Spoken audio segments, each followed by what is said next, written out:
Welcome to our Carson, Colorado YouTube channel. Today's video has been a fun one for me to create. Come join us as we travel to the far away Switzerland, far away from Owens Valley, with our beloved volunteer George, the engineer. Did you see the last video he made and we posted here? It will be linked at the end screen and in the description below. For now, let's head to the Dampfbahn Furka Bergstrecke, a mostly volunteer-run and tourist railroad in the Swiss Alps between Rielp and Oberwald, operated since 1914. Can you imagine the grades? And that's exactly why it is actually an 1 meter wide, so narrow gauge line, whose line is partially equipped with rack and pinion.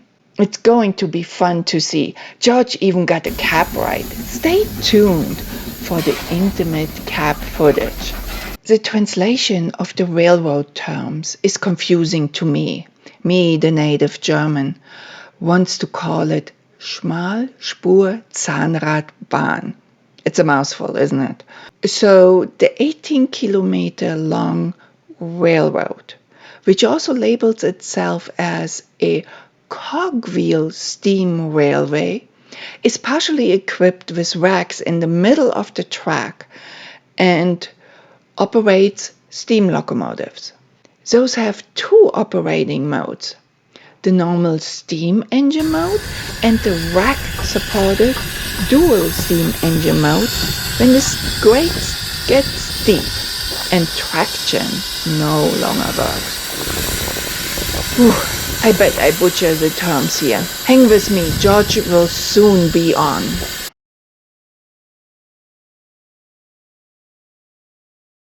Load all the cars, yeah. Yeah, so here we are coming out of the tunnel that connects where we were staying to where we're going to catch the historic Furka locomotive, or the train, the steam-powered train. We spent the night in the town on the other side of the mountain, and Google Maps said, yes, you know, how long to get here? 19 minutes. And I go, how can that be? It took almost all night to drive over this mountain. There's like a 5-mile long tunnel. It's interesting that this tunnel, you drive onto the train. It's at street level. Yeah. You go on the flat car, you go as far as you can, and then park. And at the other end, there's an electric locomotive on either end, and then a flat car on the other end, and you drive back off onto the street. It saved time, and we didn't have to go up and over the mountain. Yeah. So here we are on the. Oh, you can see the anthracite. Coal. Yeah, the coal. They got some really good coal. They don't like the set in the smoke box, but it makes hardly any smoke at all. It's a very high quality coal. They're getting it from Poland. So of course here's the fireman on the left. There's the reflection of the ceiling, but he's down here.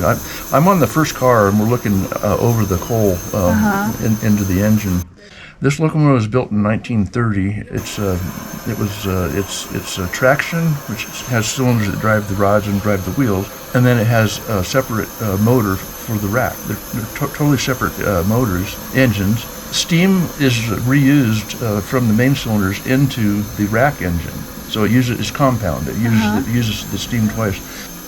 Here's his reversing gear. He's cranking on it, change the valving. This vertical, the finger kind of like that's what engages or disengages the rack. In the over position,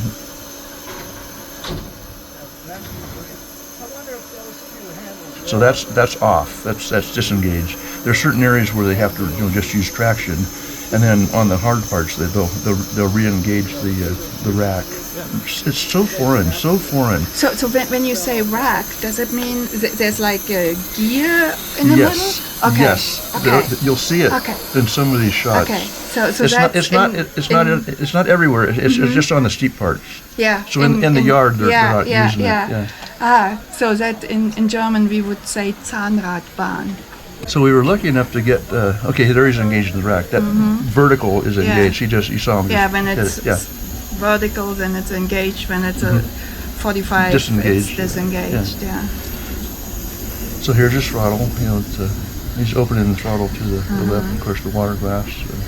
Yeah, and down steam here you gauge. see the firebox. Yeah. And what's really neat is they have this teamwork. The fireman will stage coal close to the door, and when on the hard parts, the engineer will open the door for him. And it's like teamwork. It's just seamless. Yeah. There's the tunnel we came out of. So it gets more interesting when we're in the cab, but you can still see he's adjusting the valve gear. That's the forward reverse, but there's different cutoffs you can select.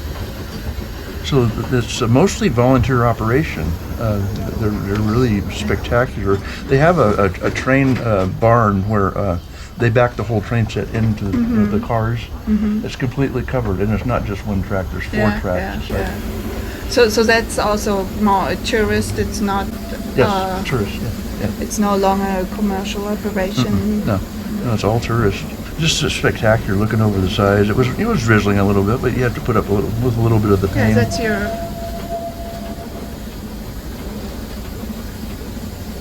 He's got his timetable behind glass in this holder here, so he refers to the where he's supposed to be when. I thought these European windows were kind of silly until I started using one. It's actually like a wing window. You can put air where you want. It's like I thought they were goofy, but no, they have a purpose. It's really genius. So here he goes. He's helping the fireman out. See, when you're under load, working the engine hard, you want to keep that door closed as much as possible.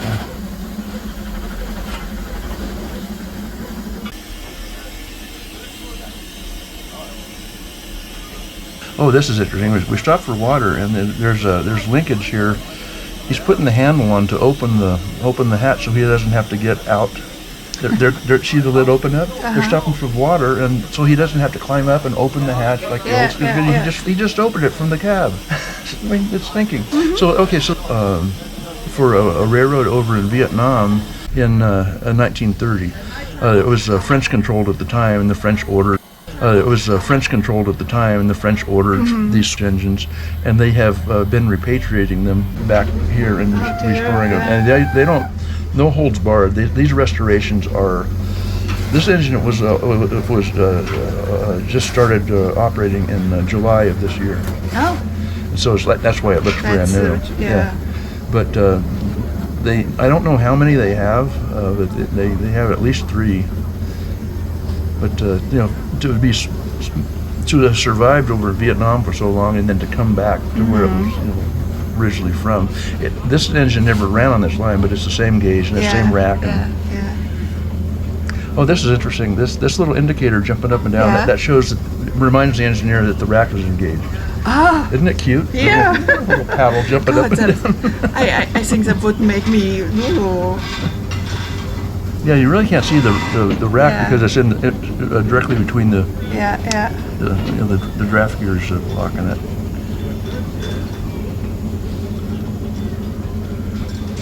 I would have put like a squirrel head or something on there. That's wide open. That position, he's really pushing. He's pushing it. Yeah. He's turned off his injector. That's the steam gauge. It's an atmosphere. I forget how it compares to. But these 2 gauges show the cylinder pressures in the rack and the main cylinder. That comes into play a little later when this is the craziest thing. Okay, so they have vacuum brakes. It's European style vacuum brakes. So they work like just like an air brake, just no air compressor. Just it pulls a vacuum, and then the cars respond by applying the pistons. When they start going downgrade, the locomotive turns into a giant air compressor, and that is what gives most of the retarding force going downgrade. So there's a valve below this water glass over on the right side. It looks like it has 3 positions. and it controls some valve up in the front. He tried to show me where it was, but it was buried too deep. I said on the other engine it was easier to see, but there's this valve that goes between putting steam to the cylinders to giving air to the cylinders. So the engine becomes an air compressor for braking on the way down. So the main cylinders are taking in air for the track, the adhesion, braking force, and then the cog is also taking in air for braking, and he has to twiddle these two knobs to balance out the pressure in both cylinders to make sure they do their equal work. Because if one does too much work, it's gonna get hotter. And they have temperature gauges up on the top to watch how hot the cylinder's getting. He mentioned that there's somewhat of a water jacket around the cylinders just for that. He didn't say it was he said it was a water jacket, but he says it's boiler water. So it can't get above 212 or whatever. It's just atmospheric basically. But yeah, that's wide open. It was a ride. The weather gets better, but I didn't care. It was just. So it's a really small cab. I was impressed that they were agreeable to let us have a cab ride. So we go through 3 tunnels. On the other side there's a layover, and we were talking with the engineer, and I showed him a few of my photos, and Dennis, by the time I got back we walked downtown to see what it looked like and have a beer, and came back, and Dennis said, "I'm getting a cab ride," and I go, "Right on." And then the engineer comes to me and goes, "We'll get you." So the very next stop, Dennis only got maybe 1.5 miles or 2 miles. I got the rest. "We'll get you."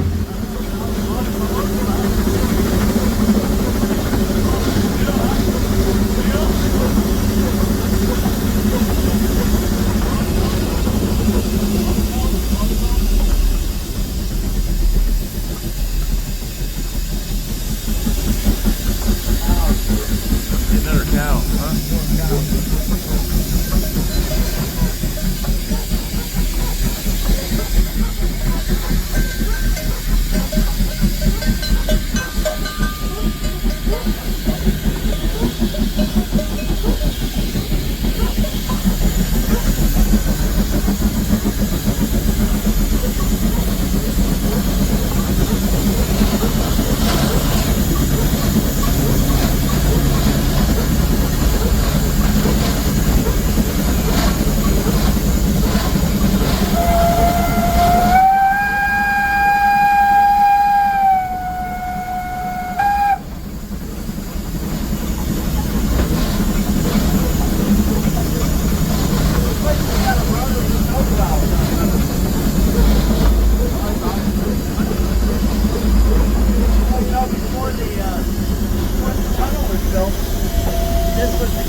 They turn it on this turntable. It's an interesting turntable.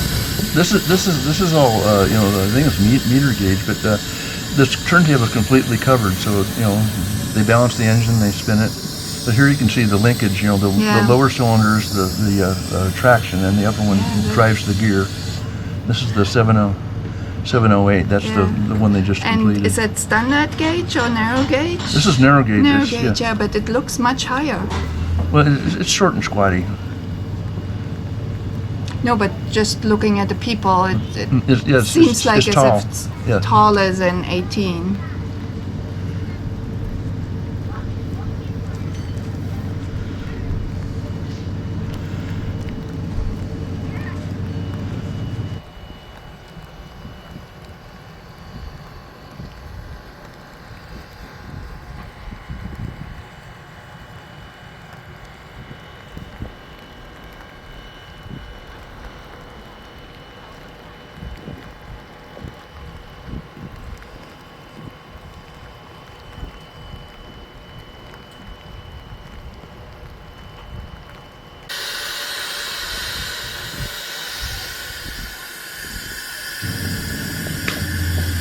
So we run around the train, and they have to be pointed the right direction for the the braking on the cars. Yeah.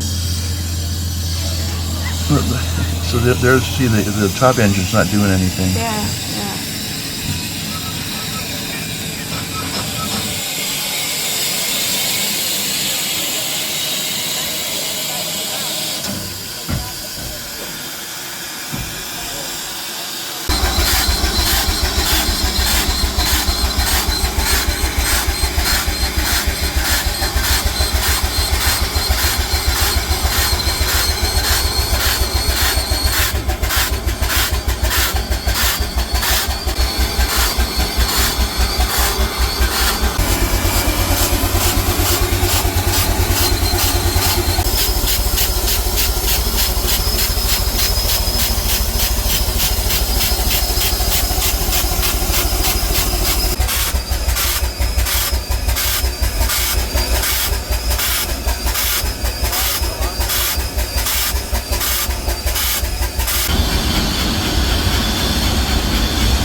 So here we're going down.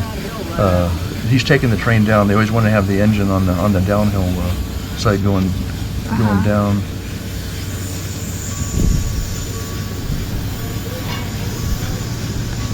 Yeah, we're going way over there. There's a little arched bridge.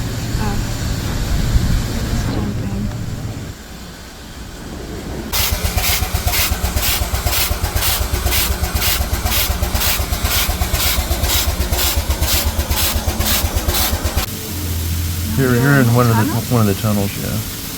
This is the short one, or one of the short ones.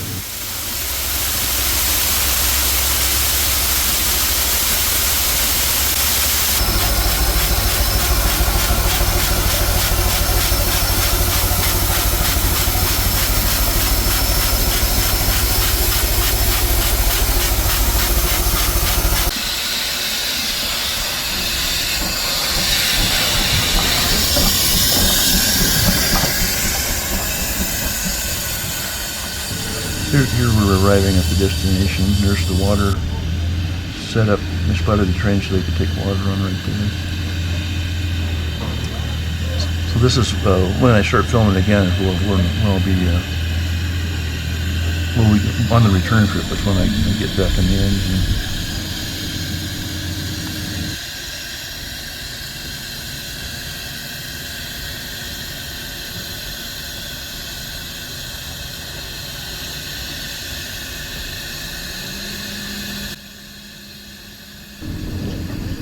So now you're in the engine.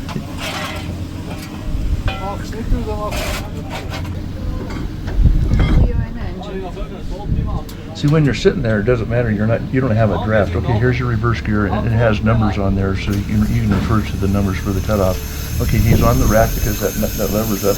The two balancing valves. The vacuum brake is this big fancy brass device over there. And this is the valve that goes between the steam and the air for the braking.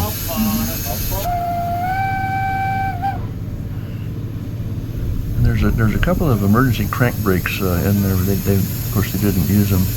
So he's whistling off now. The fireman had the door open just a little bit when we were sitting because he was ready to pop. Too much pressure, too much water. Yeah. So he's cheating a little bit, and then he'll shut it briefly. There's the emergency brake, if you want to call it. It's like a parking brake. So he's off the rack there. They have to drop the rack at the grade crossings, for the cars, because the rack wouldn't do too good with the cars for some reason.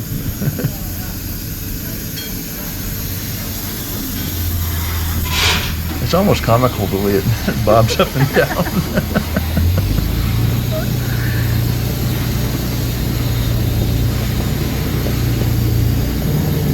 Okay, that's the sand. I could almost run this engine. Maybe. He's turning the sand off there.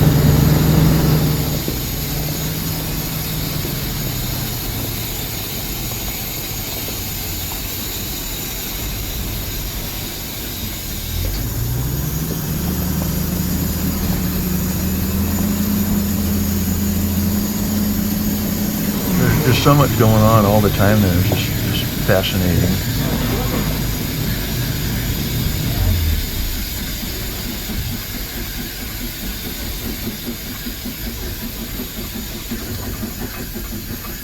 The injectors are up high, the controls on both sides. Yeah, I could probably run it.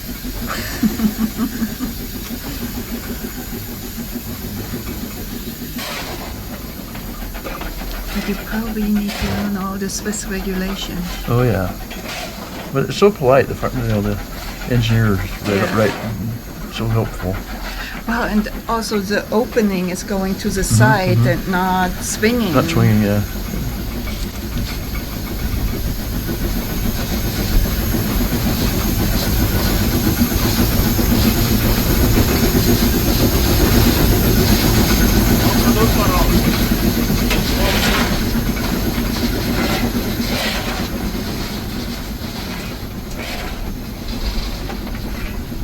At one part, towards the end, there you can see when he picks up the rack, because I'm looking right down at where it starts again, and it's also in the tunnel. You can see the cinders coming by the cabs.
I want you to keep watching, because at the end there's something like a pop quiz. George pointed something out that I could not find in the video material again. So if you see what he is pointing out at the end, leave us a note in the comments.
The cars are all immaculate. They have first-class cars, and we were in the We were in a first class car. It was split 50-50 between first class and second class, but they gave us front end privileges, so we were again on the platform. We were Yeah. right in front of the action.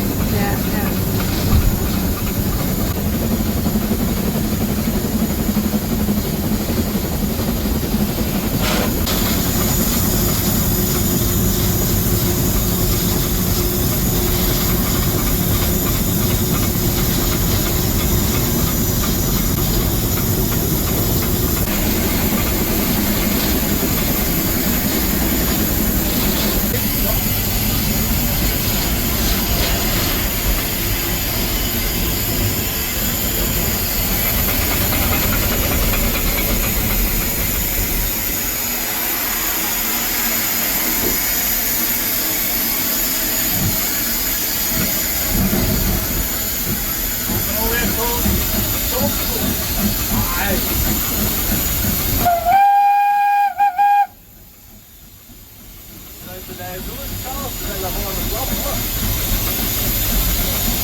Well, that was funny. He gets out.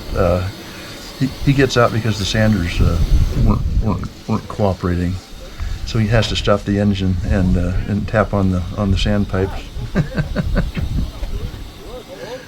You see him get out with a mallet. I didn't take any video of him hammering on the engine, but.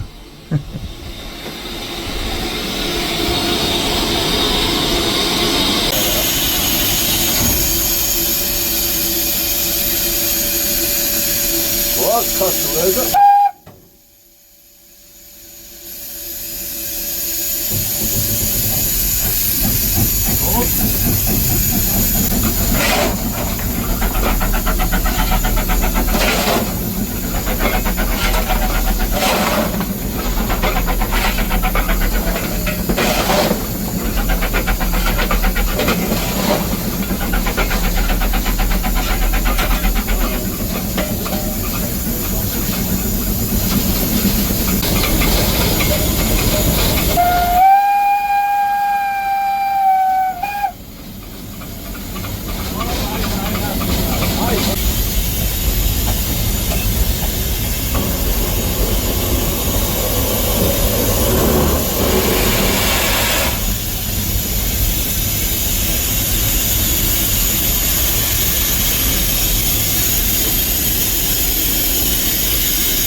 okay, so. Also, mehr als so kannst du gar nicht, oder? Nein.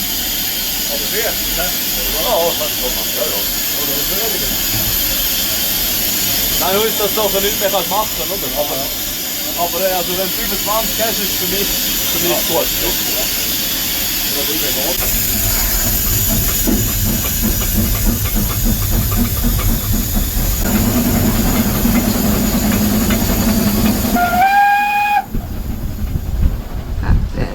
Here, Okay. Oh, it's going in the tunnel. Oh yeah. Wow. He started slipping a little bit there, having to work the throttle to. I asked him why. I thought he was out of sand or it wasn't working, and he says, "No, I don't want to get the machinery dirty." You know, he's trying to just use as little as possible where he really has to, and he knew he had it nailed. But we got down to a crawl in that tunnel. You know, I wasn't worried or anything, but.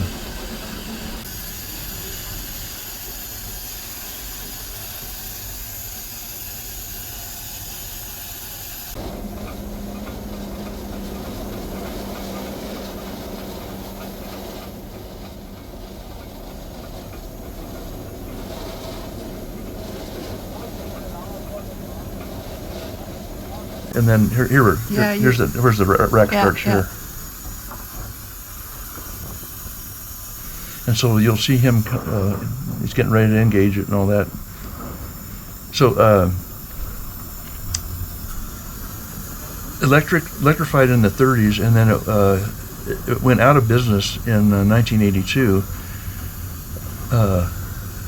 because they put that tunnel that we went through. So that bypassed it in 1982. So the railroad just set fallow there, and then they got enough. I don't know how they did it, but they got it going again as a tourist operation. Yeah. There's so much going on. So okay, this is the downgrade. This is a good one. This is where he's on the rack. He just converted it over to air braking, and now he's balancing. He's watching those two gauges. He's balancing the work each one's doing. Yeah. So as to not overheat when he's trying to make these two gauges agree. But you'll hear the speed of the engine going. He's like fine tuning it, you know. Like I said before, those are the temperature gauges up there, just watching how much work they're.